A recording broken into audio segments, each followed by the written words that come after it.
AudioJungle. ఏది కూడా ఏ sector కూడా పనిచేయదు. కాబట్టి పవర్ అనేటువంటిది చాలా మన దేశంలో ఒక కీలకమైనటువంటి భాగం.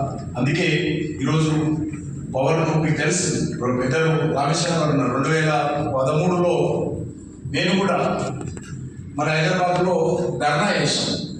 ధర్నా ఎవరితో చేశాము? ఇండస్ట్రీ ఓనర్స్, వర్కర్స్, ఇండస్ట్రీలలో పనిచేసేటువంటి వర్కర్స్. రైతులలో సీలింగ్ పెట్టారు.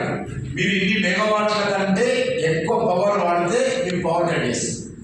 కంపెనీలు ఇంతకంటే ఎక్కువ పవర్ వాడదనేటువంటి ఒక దేశం. రైతులు కూడా విపరీతంగా లో వోల్టేజ్ మోటార్లు కాలిపోయి విపరీతంగా రైతులు ఆత్మహత్యలు చేస్తున్నవారు.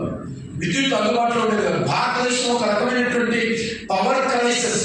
అంటే పవర్ అంటే పొలిటికల్ పవర్ కాదు, ఎలక్ట్రికల్ పవర్ క్రైసిస్.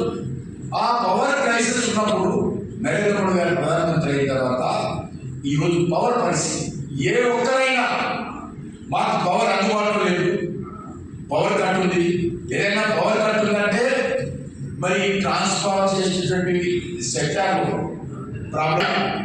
అద్భుతమైనటువంటి పవర్ జనరేషన్ చేసి ఎక్కడ కూడా డొమెస్టిక్ కావాల్సిన కావచ్చు, కమర్షియల్ పవర్ కావచ్చు, అగ్రికల్చర్ పవర్ కావచ్చు.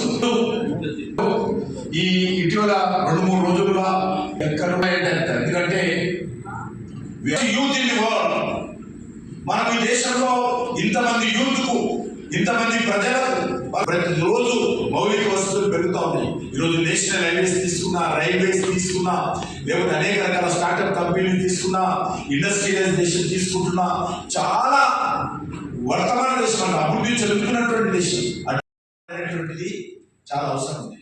దాంట్లో ఈరోజు గ్రీన్ ఎనర్జీ గురించి మనము మరి అందరం బాధ్యత తీసుకోవాల్సిన అవసరం ఉంది. నేను ప్రత్యేకంగా మణికంఠ గారి సందర్భంగా హృదయపూర్వకంగా అభినందిస్తున్నాను.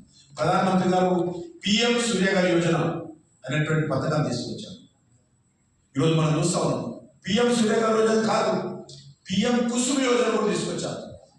అగ్రికల్చర్ పంప్ సెట్స్, మనం డొమెస్టిక్ సంబంధించి మన ప్రధానమంత్రి గారు ఎంత కమిట్మెంట్ తో అంటే పరి క్యాబినెట్ లో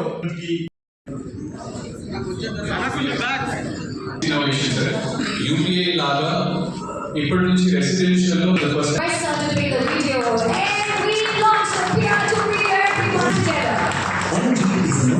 just a utility. From lower conflicts to rising fuel prices, energy security has become a priority. With over 10 crore homes, the answer may already exist. Every rooftop is a power plant. That power is limited. What you generate, you can only consume. But what if you would sell your excess power to your fuel energy? They trade it. With batteries, energy can be stored. With B2B, energy can be sold. Turning homes into micro energy businesses. Home becomes self-reliant. From energy consumers to energy markets. Synergy, turning homes into... Ladies and gentlemen, let's put our hands together for the memorable moments that we are witnessing on stage right now. Sir. Okay, sir. The entire team of Ranjit, thank you very much.